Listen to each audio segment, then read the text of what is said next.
aussi au 10e jour du mois sacré de Muharram.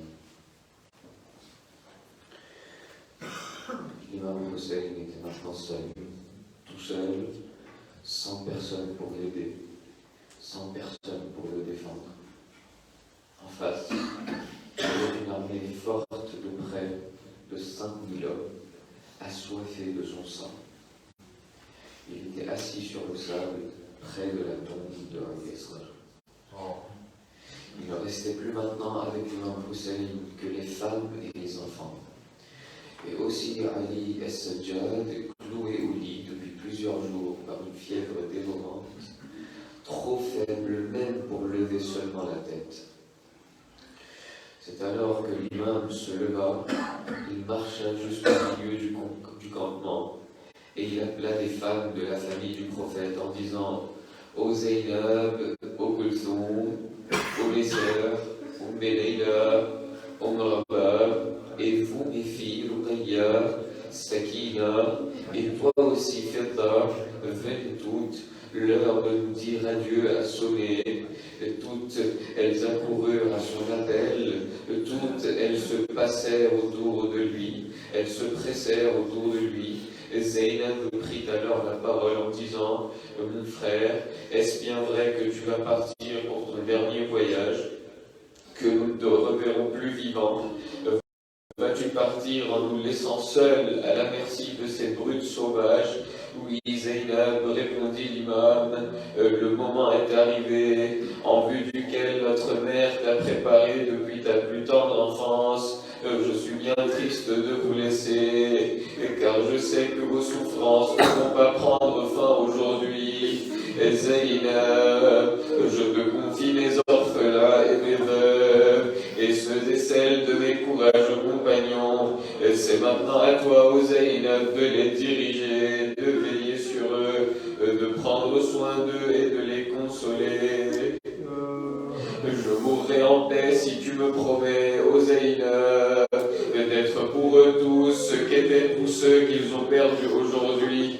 L'imam regarda longuement sa sœur Zaynab et il reprit « Ô Zaynab, je te recommande particulièrement de veiller sur mon fils Sajjad, que la maladie a conduit à 2 doigts de la mort. C'est lui mon successeur, il te faut coûte que coûte le protéger. Je te recommande aussi ma Sakina, fille qui ne m'a jamais quitté, pas même un seul jour. Console-la du mieux que tu le pourras. Je me souviens de quelle manière elle a demandé à son oncle Abbas de rapporter de l'eau, mais depuis sa mort, elle n'a pas soufflé un seul mot. Quand vous recevrez à boire après ma mort, donne-lui à boire en premier, et chacun des mots qu'il prononçait, chacun des mots que prononçait l'imam pénétrait dans le cœur meurtri de sa sœur. Zaynab fut incapable de répondre. Quand l'imam eut fini de parler, Zaynab le regarda à travers ses larmes et dit d'une voix douce « Ô Hussein, je te promets de faire exactement tout ce que tu m'as commandé. Mon frère, prie pour moi, que Dieu me donne la force et la patience dont j'aurai besoin. Avec le secours de Dieu, j'assumerai toutes les responsabilités qui m'incombent désormais, et je montrerai à tous que je suis Zaynab, la sœur de Hussein, la tendre de Ali et de Fatima, la petite fille de Rasulallah. Hussein entra sous la tente où gisait toujours inconscient son fils Zayn al-Abidin. Il lui toucha l'épaule en disant « Oh mon fils, je viens te dire adieu. Lève-toi et embrasse-moi pour la dernière fois. » Sajjad s'éveilla de sa torpeur. Il ouvrit les yeux et vit son père qui eut du mal à reconnaître dans ses traits, accuser les épreuves de la journée.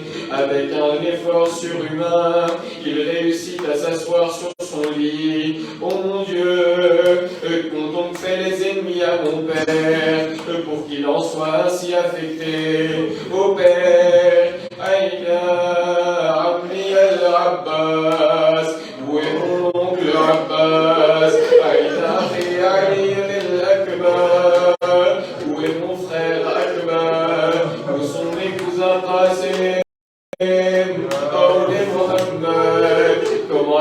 possible que tu sois dans un tel état?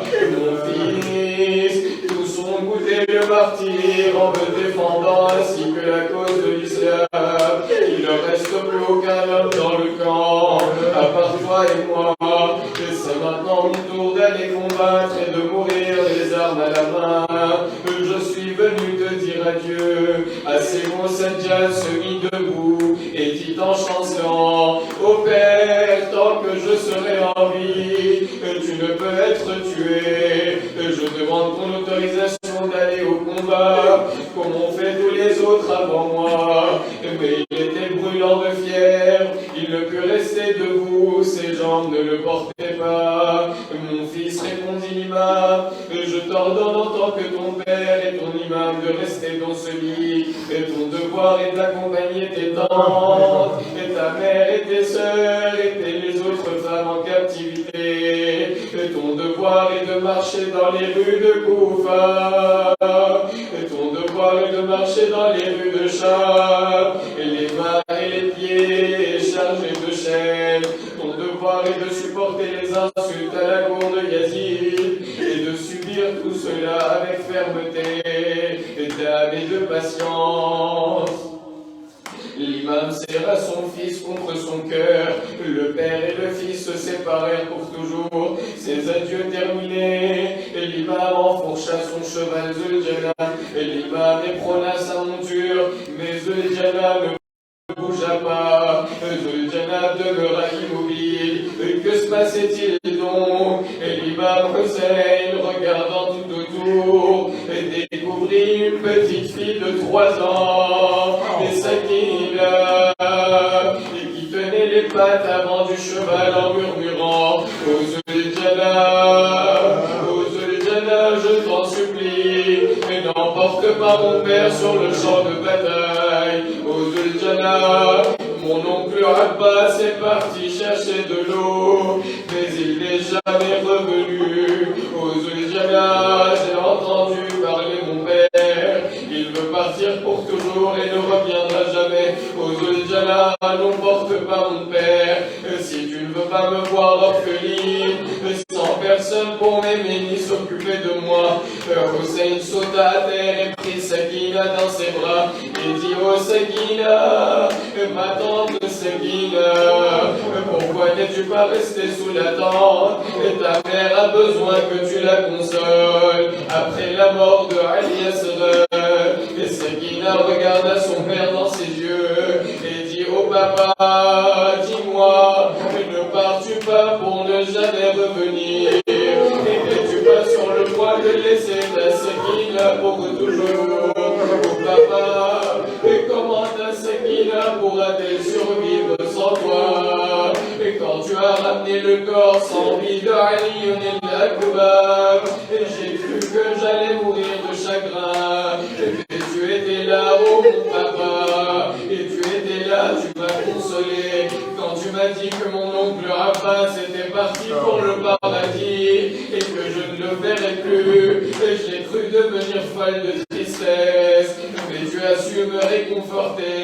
Et dis-moi, oh papa, et quand tu seras parti, et qui sera là pour me consoler, et qui sera là pour me réconforter, qui protégera mes peines et qui partagera mes peines? Je ne te laisserai pas partir, oh papa, après avoir été consolé. Et Sakina se laissa glisser dans les bras de son père. Elle l'embrassa et resta debout près du cheval. Hussein enfourcha Zuljana. Il eut un dernier regard pour sa petite fille, un dernier sourire baigné de larmes. Zuljana prenait, s'élança vers le champ de bataille, là où résonnaient les tambours de guerre et les clameurs réclamant encore du sang. Et Sakina, immobile, agitait sa petite main pour dire adieu à son père.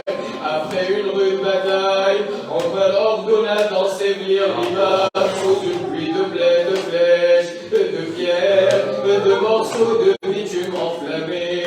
L'imam Hussein, qui était déjà couvert de blessures de la tête aux pieds, reçut ainsi plusieurs coups mortels l'un après l'autre.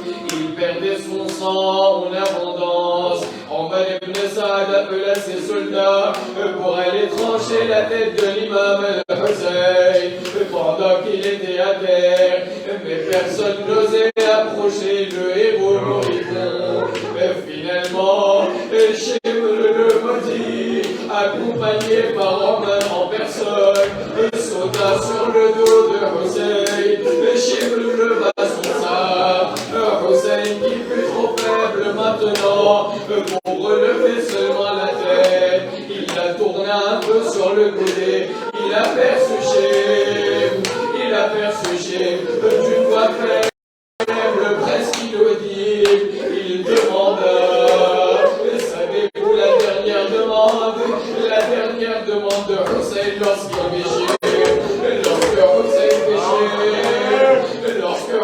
péchait, une voix inaudible, il dit, oh Shimr, j'ai soif.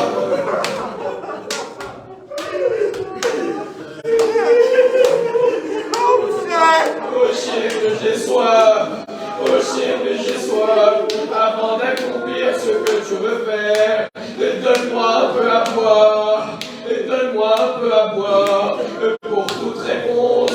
Shimr frappa de toutes ses forces, mais Zaynab, qui s'était enveloppée de la tête aux pieds dans un bon voile, était montée sur une colline, tout près du campement, mais le vent s'était levé, soulevant une fine poussière de sable rouge.